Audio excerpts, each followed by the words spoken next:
based on strongly what we see across in Sydney and Melbourne at the moment, with extended lockdowns leading to, in fact, extra strength in their residential real estate property markets. And of course, the example of the March to May lockdown last year. Well, hello again, everybody. This week, I just wanted to quickly cover a couple of things, something happening in China and, of course, something happening in New Zealand in the form of continuing lockdown in Auckland.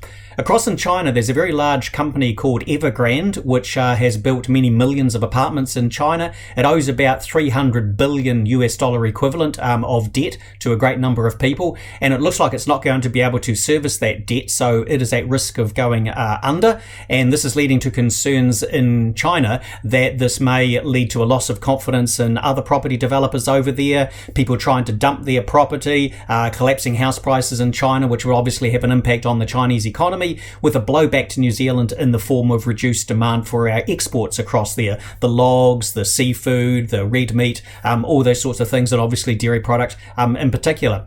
I think the key point to note here is that we're not really talking about something like Lehman Brothers collapse in the United States in September 2008, which precipitated a loss of confidence in the entire global financial system.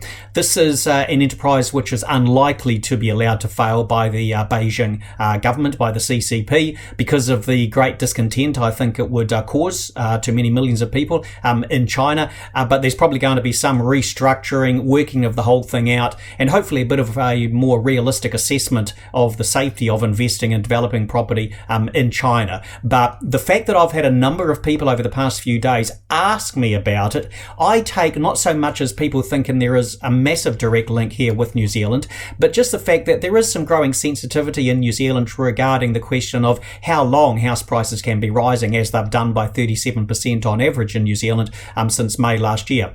Just mentioning the GFC there, I know we've always talked about house prices falling somehow as though they were due to the global financial crisis and the financial institution collapse of September 2008. Not really. In the 6 months after September 2008, average New Zealand house prices only fell by 1%. Our house prices fell earlier in 2008 as a result of mortgage rates getting into 11% and the economy going into recession.